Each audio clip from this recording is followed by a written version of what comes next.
Kita lanjutkan lagi teman-teman membaca tulisan Profesor Salim Said, Gestapo dari Daulat ke Pembantaian.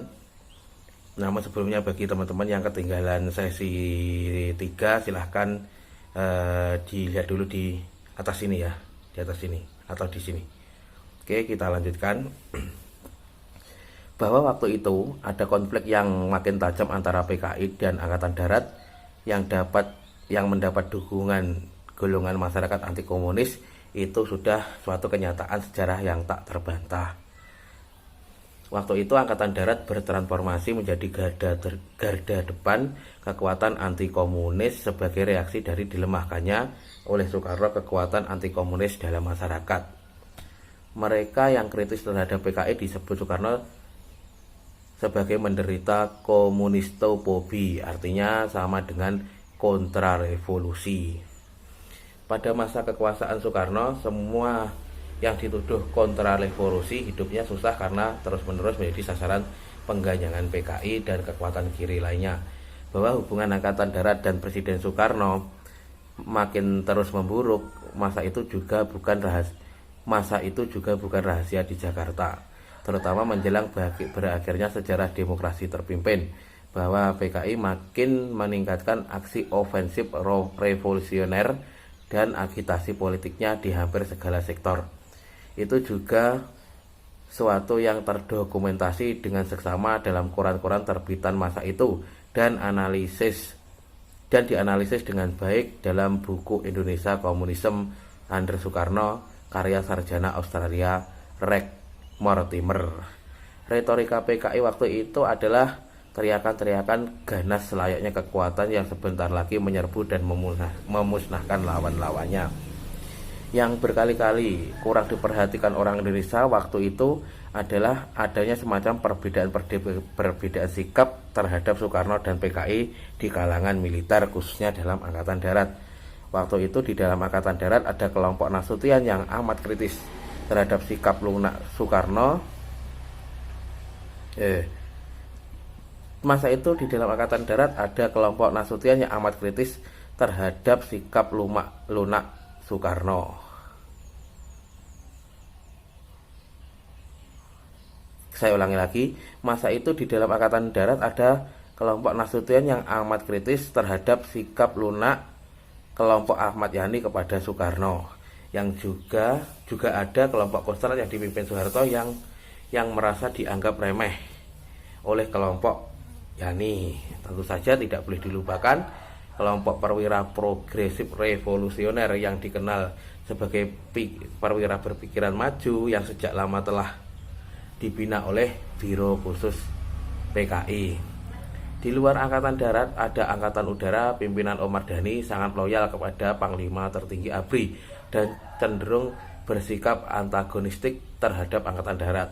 Angkatan Kepolisian meski sibuk menyatakan loyalitasnya kepada Bung Karno, perpecahan di dalam tubuhnya merupakan soal yang mempersulit Soekarno mengerahkan polisi menjadi kekuatan anti Angkatan Darat sebagaimana yang berhasil dilakukan pemimpin besar revolusi itu kepada Angkatan Udara.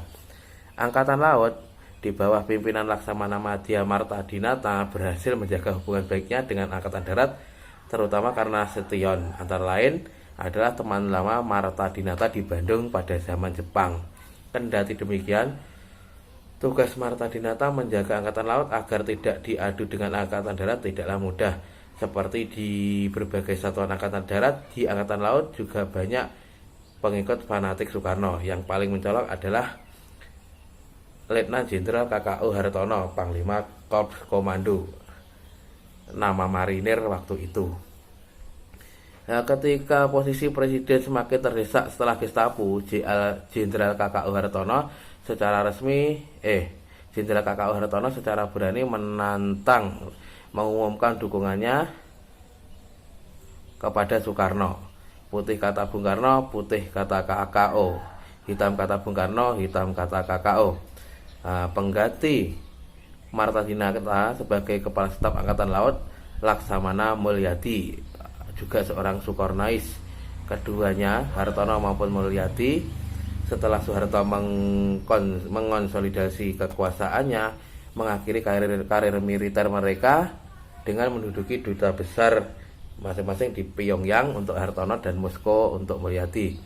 Menarik untuk dicatat bahwa kematian mendadak Dubes Hartono yang terjadi pada 1970 di Jakarta, sampai hari ini kematian tersebut bagi banyak orang masih tetap sebuah misteri. Nasib buruk yang menimpa Hartono itu seingat saya diumumkan akibat bunuh diri. Tapi waktu itu banyak yang percaya bahwa sebenarnya dia dibunuh. Yang menjadi pertanyaan buat saya, mengapa dia harus dihabisi? Padahal sejak dicopot dari jabatan tertinggi KKO, dia tidak lagi mempunyai pengaruh dan kekuatan yang bisa dianggap sebagai potensi mengancam terhadap kekuasaan Soeharto.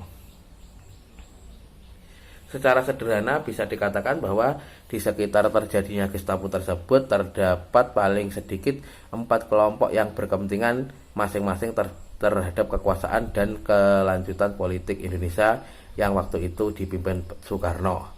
Yang pertama tentu saja Soekarno sendiri. Presiden pertama Indonesia itu berkuasa dan bertahan di singgasananya, terutama sejak Indonesia memberlakukan kembali Undang-Undang Dasar 45 pada 1959. Selama konflik antara kekuatan komunis dan anti komunis bisa dikelolanya dengan baik. Pengelolaan konflik itu ditopang oleh ideologi yang dipopulerkannya sebagai Nasakom. Dalam rangka ini juga orang bicara mengenai apa yang populer waktu itu disebut sebagai politik penjaga keseimbangan atau balance of power politik. Pihak yang kedua adalah PKI. Partai Komunis Indonesia pada puncak masa Perang Dingin itu terus-menerus dikejar ketakutan terhadap Angkatan Darat, terutama sejak berita sakitnya Bung Karno mulai tersiar pada awal Agustus 1965. Kalau terjadi sesuatu dengan pemimpin besar revolusi itu, PKI harus menghadapi Angkatan Darat tanpa perlindungan siapapun.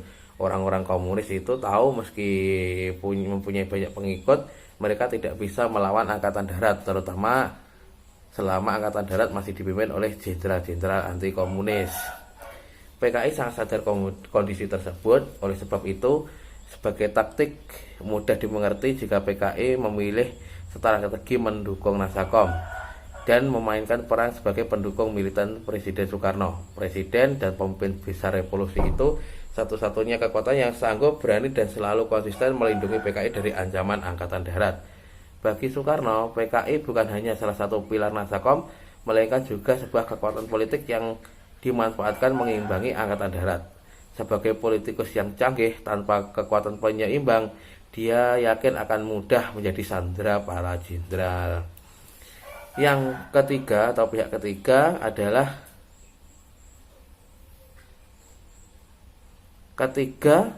setelah PSI dan Masyumi, benteng utama kekuatan sipil anti komunis dibubarkan oleh Presiden Soekarno pada 1960 secara perlahan tapi pasti Angkatan Darat terdorong ke posisi garda depan kekuatan anti komunis. Di dalam masyarakat anti komunis juga memang menggantungkan harapan kepada sikap tegas Angkatan Darat dalam menghadapi PKI. Angkatan Darat merespon positif harapan masyarakat tersebut. Untuk golongan Islam misalnya, Angkatan Darat mengadakan organisasi pengajian dakwah Islam, disingkat PADI. Sebagai ketua PADI, Jenderal Suganti yang secara teratur mengadakan pengajian di rumah para pimpinan tentara dengan pencerahan didatangkan dari organisasi Islam. Angkatan Darat juga membangun perguruan tinggi dakwah Islam yang diharapkan berfungsi sebagai lembaga dakwah dan pendidikan menghadapi kampanye-kampanye ideologis PKI. PTDI, Perguruan Tinggi Dakwah Islam, itu didirikan pada 1960 oleh Majen TNI R. Sudirman, mantan Panglima Brawijaya, bersama dengan Majen TNI Sarbini, mantan Panglima Diponegoro dan Brawijaya. Gagasan awal pendirian PTDI adalah untuk mengimbangi universitas rakyat yang didirikan oleh PKI di berbagai kota. Untuk organisasi massa, Angkatan Darat pada Oktober 1964 mempelopori berdirinya sekretariat bersama golongan karya, Sekber Golkar. Sekber Golkar adalah tempat berlindungnya sejumlah besar organisasi massa anti komunis. jumlahnya lebih dari 200 yang berusaha menghindar dari pengejaran dan persekusi politik PKI yang makin semangat dalam melancarkan aksi ofensif revolusionernya. Dengan para pimpinan organisasi mahasiswa juga terbina kontak-kontak ketika sejumlah organisasi mahasiswa lokal terancam dibubarkan karena bukan organisasi yang bersifat nasional sesuai dengan ketentuan masa itu. Pihak militer mendorong mereka bergabung dalam sebuah sekretariat organisasi mahasiswa lokal, SOMAL. Dr. Syarif Tayyip, Menteri Perguruan Tinggi dan Ilmu Pengetahuan, adalah seorang mayor jenderal yang berperan penting dalam menggagas pembentukan Kesatuan Aksi Mahasiswa Indonesia KAMI beberapa saat setelah pecahnya Gestapo. Para pimpinan HMI, sasaran terpenting untuk dibubarkan oleh PKI, juga membina hubungan baik dengan Jenderal Ahmad Yani serta sejumlah pimpinan tentara lainnya. Dr. Fahmi Idris beberapa kali menjadi menteri pasca Orde Baru beberapa kali menjadi menteri pada masa Orde Baru, menceritakan kepada saya pertemuannya dengan Jenderal Yani membicarakan bahaya PKI. Yang membuat janji itu, kita jumpa Pak Yani adalah Ruli, yang anggota kami, kata Fahmi. Ruli Yani, mahasiswa Fakultas Psikologi, adalah anggota HMI yang cukup aktif, meski Putri Yani yang lain tercatat sebagai anggota Gerakan Mahasiswa Nasional Indonesia GNMI yang berafiliasi kepada Partai Nasional Indonesia PNI yang dekat dengan Presiden Soekarno. Selain dengan Yani, Fahmi dan teman-temannya juga punya kontak teratur dengan Jenderal Ahmad Sukendro, tokoh Intel Angkatan Darat, Jenderal Alamsyah yang bertugas di Markas Besar Angkatan Darat, dan Jenderal Muklas Rawi yang amat dekat dengan Nasution. Saya dan beberapa teman bahkan pernah diikutkan dalam pendidikan Combat Intelijen di Jawa Barat. Cerita Fahmi kepada saya, salah satu yang diajarkan dalam latihan intelijen itu adalah cara melumpuhkan lawan tanpa menggunakan senjata api. Setelah Gestapo, Dr. Sulastomo, ketua HMI waktu itu, sibuk menyelamatkan anak-anak HMI yang diselundupkan sebagai petugas intel dalam PKI. Wah, repot, mereka dikira PKI betulan, kata Sulastomo. Menyelundupkan anak-anak HMI ke dalam PKI dimungkinkan oleh adanya kerjasama HMI dengan jaringan intel Angkatan Darat. Kelompok keempat adalah pihak asing dengan kepentingan masing-masing. Dalam hal ini Amerika yang kewalahan di Vietnam dan terus dihantui oleh teori domino. Tentu saja tidak ingin melihat Soekarno lebih lama menjadi pelindung PKI yang tumbuh subur dalam alam Nasakom. Amerika makin lama makin cemas Indonesia menjadi negara komunis, suatu hal yang jelas akan mempersulit usaha mereka membendung perkembangan komunisme di kawasan Asia Tenggara. Sementara itu, Inggris yang terpaksa menghabiskan dana dan daya dukungnya untuk melindungi Malaysia yang terus-menerus diganyang oleh Soekarno atau dikonfrontasi. Tentu saja juga ingin segera mengakhiri ketegangan politik, bahkan bentrokan senjata yang sudah sering terjadi di perbatasan Kalimantan Utara waktu itu. Jadi masuk akal kalau CIA dan M16 masing-masing Intel Amerika dan Inggris berusaha memanfaatkan segala kesempatan untuk secepatnya mengakhiri kekuasaan Soekarno. Termasuk kelompok keempat ini adalah Dinas Rahasia Uni Soviet dan Cina. Hubungan Beijing dan Moskow waktu itu sangat renggang. PKI memihak Beijing, sesuatu yang sejalan dengan politik luar negeri Soekarno yang membangun poros Jakarta, Phnom Penh, Hanoi, dan Beijing dan Pyongyang. Bagaimana KGB dan Dinas Militer Cina menerjemahkan ketegangan Beijing Moskow itu ke dalam konflik segitiga TNI, Soekarno, dan PKI, itu yang hingga kini belum terungkap.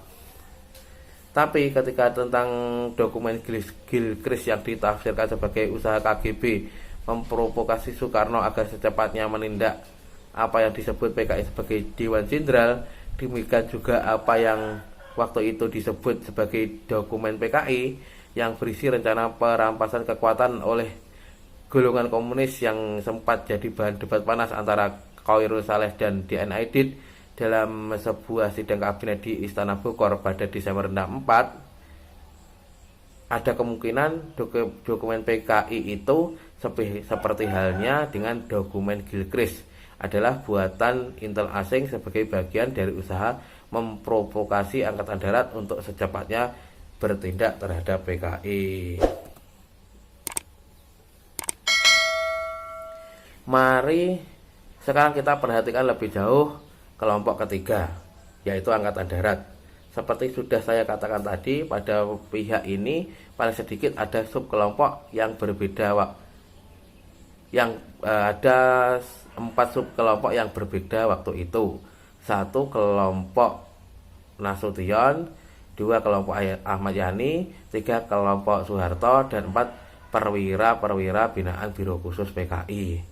Kendati memiliki perbedaan sikap terhadap Soekarno, ketiga subkelompok pertama itu sepakat dalam menghadapi PKI. Mereka semua anti komunis.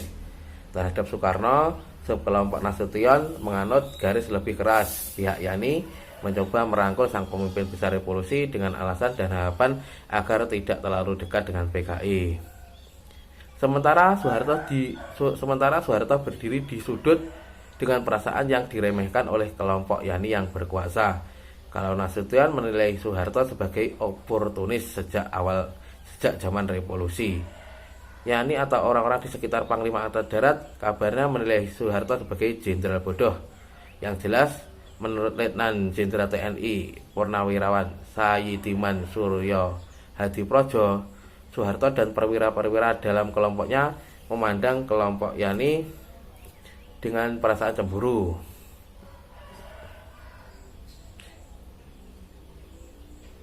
Ada perasaan inferior pada mereka, kayak kata Sayyidiman. Subkelompok Yani memang lebih elitis, kosmopolitan, dan umumnya berbahasa Belanda di antara mereka. Tentang hubungan Yani dan Soeharto, Sayyidiman, seorang perwira menengah di markas Jenderal Yani itu selanjutnya bercerita.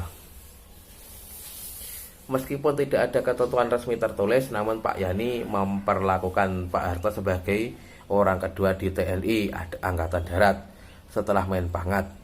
Mungkin Pak Yani melakukan itu untuk menjaga hubungan baik mereka secara emosional dengan Pak Harto.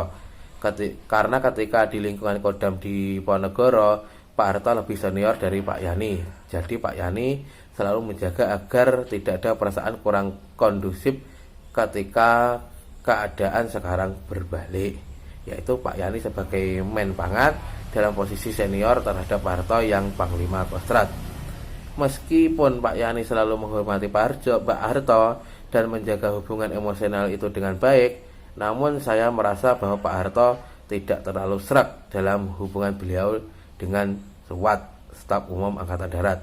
Saya merasakan itu acap kali kalau Pak Harto menghadap untuk meminta pendapat beliau tentang keadaan dan perkembangan organisasi. Saya merasa bahwa kami sebagai perwira SWAT oleh Pak Harto dianggap kelompok Yani, dan sikap Pak Harto terhadap kami terasa dingin. Sebuah sumber di kalangan Angkatan Darat pernah bercerita kepada saya tentang pernyataan Ali Murtopo, anggota terpenting kelompok Kostrad.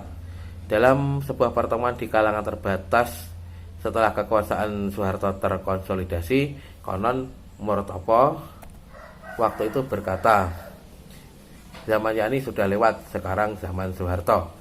Para perwira yang dianggap dekat dengan Yani secara berangsur memang tersingkir untuk digantikan oleh orang-orang Soeharto. Saya tidak heran jika cerita itu benar adanya, sebab para pengikut Nasution juga mengalami nasib yang kurang lebih sama setelah Jenderal Yani naik menjadi pangkat menggantikan Nasution. Sebelum Gestapo, sikap kelompok Soeharto kepada Soekarno dan PKI tidak pernah tercium. Kendati demikian, tidak ada yang meragukan sikap Soeharto terhadap PKI. Bukankah Pangkostrat itu yang pernah dimarahi Soeharto ketika sebagai Panglima di Ponegoro? Dia berani mengingatkan sang presiden mengenai bahaya komunisme. Ini terjadi pada pemilihan umum daerah yang di Jawa Tengah dan Jawa Timur pada 1957 dimenangi oleh PKI.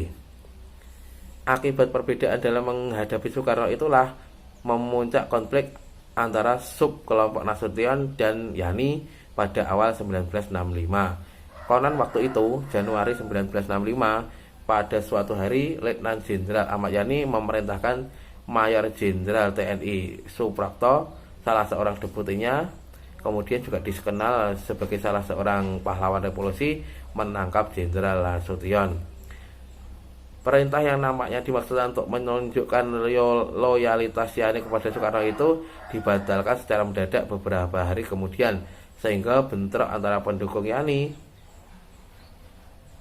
dan pendukung Nasution berhasil dihindarkan. Brigadir Jenderal TNI Abdul Qadir Besar SH, seorang anggota kelompok Nasution, mengisahkan kepada saya bagaimana kubu mereka sudah menyiapkan senjata untuk secara fisik melawan jika Menko Hankam Kasab itu ditangkap. Ketegangan kabarnya terhindarkan hanya karena campur tangan sejumlah jenderal senior seperti Jenderal Sarbini, Jenderal Soeharto, Jenderal R. Sudirman, dan Jenderal Basuki Rahmat. Mereka beramai-ramai menentang rencana Yani tersebut. Jenderal Abdul Qadir Besar menjelaskan bahwa ketegangan itu sebenarnya sudah muncul ke permukaan sebelum rencana penangkapan itu batal. Pada bulan akhir 1964, Yani memerintahkan menarik pasukan dari markas besar Angkatan Darat yang berjaga di rumah Nasution. Siliwangi merespon tindakan Yani dengan mengirim satu peleton tentara pengawal di kediaman Panglima pertama mereka itu. Maka ketika berita tentang rencana penangkapan itu sampai ke telinga orang-orang di sekitar Nasution, pasukan pengawal dari Siliwangi itu juga siap siaga. Sebelum konflik yang nyaris menyebabkan pertempuran antara kelompok Yani dan kelompok Nasution itu, Jenderal Muklas Rawi, mantan komandan Batalion Brawijaya semasa revolusi, mantan kepala pusat perawatan rohani Angkatan Darat Pusroh AD, dan terakhir Duta Besar di Turki, pernah dimarahi oleh Jenderal Yani karena menjalankan perintah Nasution tanpa sepengetahuan banget. Padahal waktu itu Jenderal Rawi sudah dimutasi dari Mabes Angkatan Darat ke kantor Menko Hankam KSAB Nasution. Anehnya dalam kemarahan itu Yani sekalian juga menyatakan sikapnya secara pribadi memusuhi Nasution. Menurut penuturan Jenderal Rawi dalam memoarnya Catatan Perjalanan Hidup, Pemikiran dan Pemahaman M. Muklas Rawi yang terbit pada tahun 2000, Yani dikutip berkata kepadanya, asal kamu tahu saja bahwa saya tidak respek lagi kepada Jenderal Nasution karena dia berani menentang Presiden Soekarno. Saya tidak akan menginjak kaki lagi di kantor Menko Hankam. Apakah sikap memusuhi Nasution ini menunjukkan Yani telah tunduk tanpa reserve kepada Soekarno? Tidak juga. Hubungan sehari-hari Yani dengan Soekarno memang tetap baik. Antara lain karena Yani merasa harus memenangi persaingan dengan PKI dalam merangkul Paduka Yang Mulia Presiden dan pemimpin besar revolusi. Tapi ketika pada 14 Juni 1965 di Istana Olahraga Senayan, Jenderal Yani memberi taklimat kepada para perwira sehubungan dengan dibantainya pembantu Letnan 1 Pelto Sujono oleh BTI di Bandar Besi, Sumatera Utara. Panglima Angkatan Darat tersebut dikutip berkata, kata-katanya bahasa Belanda, terjemahnya kira-kira, kalau Bung Besar pengen punya istri banyak, biarkan saja. Tapi kalau Bung Besar mau main mata dengan PKI, maka dia akan berurusan dengan Angkatan Darat.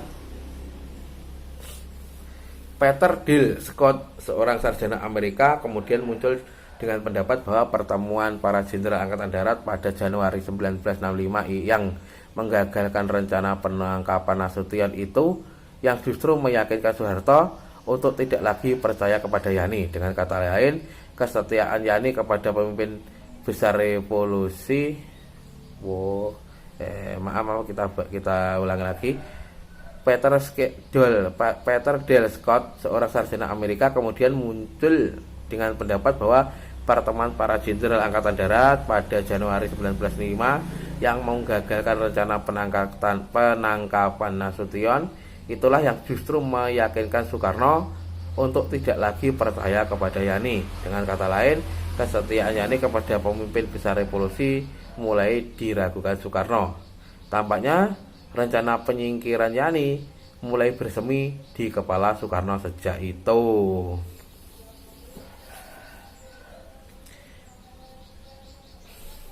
Istirahat sebentar. Oke, kita mulai lagi. Ketika kita membicarakan konflik dalam angkatan darat waktu itu, faktor para perwira Diponegoro yang dimunculkan secara menarik oleh Colonel Pepper tentulah harus dibicarakan. Pengalaman saya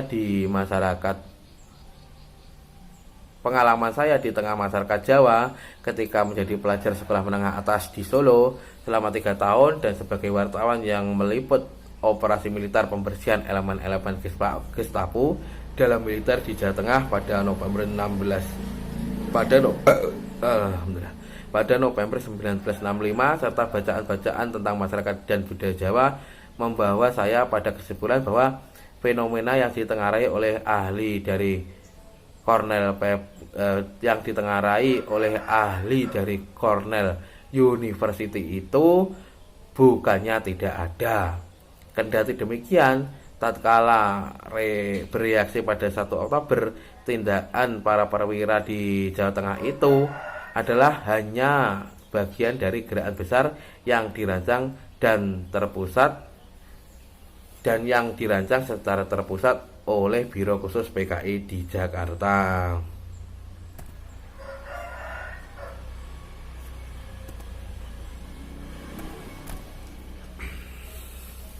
Di kemudian hari, setelah penangkapan dan interogasi orang-orang komunis yang militer maupun sipil, terbongkarlah sebagian besar jaringan Biro Khusus tersebut.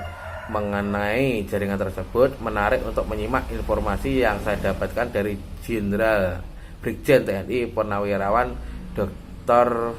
Safruddin Bahar yang pernah menjadi hakim militer di Mahkamah Militer Kodam 3/17 Agustus Kodam 3/17 Agustus di Sumatera Barat.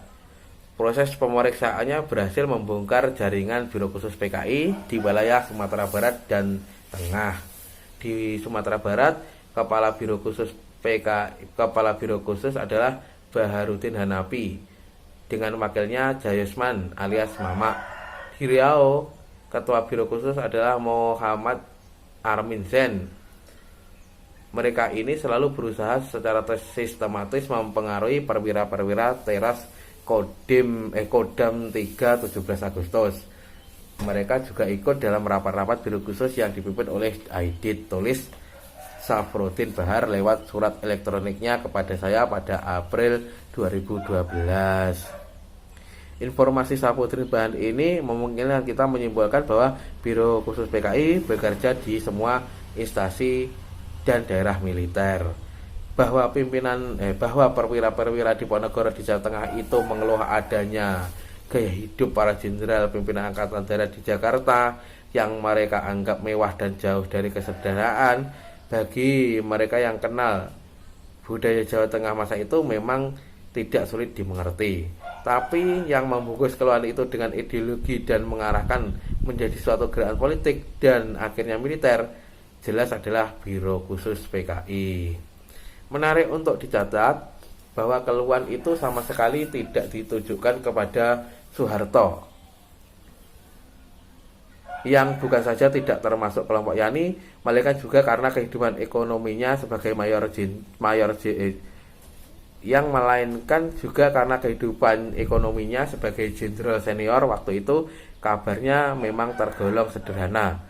Soeharto dan para anak buahnya di Kostrad memang jauh dari gaya kehidupan kosmopolitan. Dayino, seorang tokoh PSI Yogyakarta dan mantan pemuda Patok, teman Soeharto semasa revolusi di Yogyakarta, mengungkap kepada saya bahwa pada 1984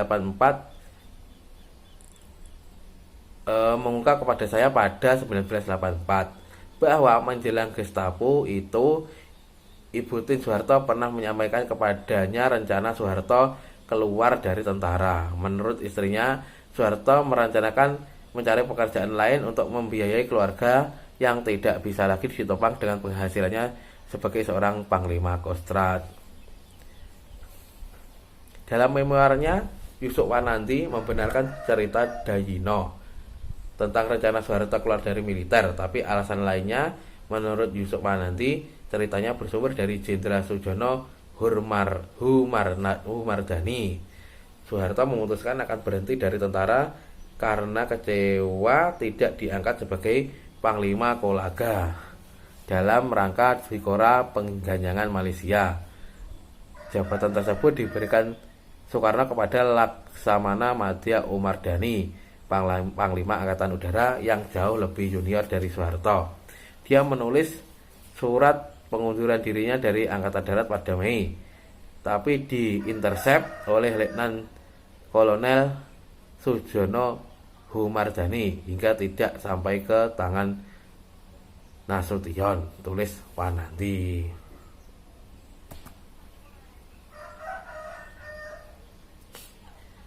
Kesan saya, para perwira Diponegoro yang terlibat Gestapo itu sebenarnya tidak semuanya komunis.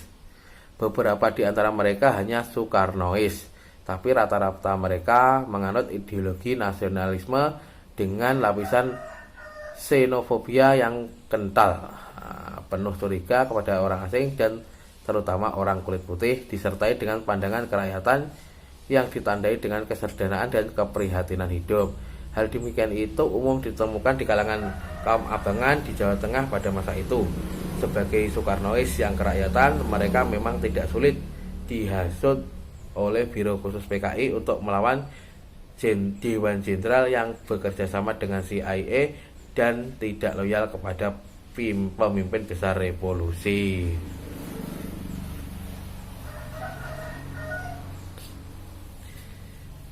Pembantaian besar-besaran di Jawa Tengah dan Jawa Timur pasca operasi Gestapo tidak bisa dilepaskan dari persepsi dan trauma golongan Islam dan nasionalis kepada kaum komunis yang membantai mereka setelah PKI menguasai Madiun pada September 1948. Itu kesan kuat yang saya peroleh dari banyak tokoh masyarakat Jawa Tengah ketika meliput operasi RPKAD dalam rangka pembasmian Gestapo di kalangan militer. Jangan lupa bahwa Gestapo hanya terjadi 17 tahun setelah peristiwa pemberontakan komunis di Madiun tersebut. Ingatan banyak orang di Jawa Timur dan Jawa Tengah terhadap kekejaman komunis di Madiun pada 1948 masih sangat segar ketika Gestapo terjadi. Sebagai reporter muda yang meliput operasi anti Gestapo pada November 1965 di Jawa Tengah waktu itu, saya banyak berjumpa dengan mereka yang dulu mengalami peristiwa Madiun. Masih jernih di ingatan mereka berbicara mengenai kekejaman PKI waktu itu. Karena itulah mereka sangat takut jika Gestapo PKI menang. Latar belakang ini yang membuat mereka umumnya bersikap dan bertekad membunuh atau dibunuh dulu. Membuat mereka umumnya bersikap dan bertekad dibunuh atau membunuh duluan. Dengan memperhitungkan faktor trauma Madiun itulah antara lain kita harus mengerti terjadinya pembantaian besar-besaran pengikut PKI atau yang dituduh PKI di Jawa Tengah dan Jawa Timur pada masa itu. Lalu sebenarnya siapa yang berada di balik Gestapo? PKI sendiri, kata pemerintah Orde Baru, akibat pertentangan internal Angkatan Darat, kata PKI, dan para ahli Indonesia di Cornell University, CIA, kata Peter Del Scott Soeharto, kata Wertem PKI Tentara,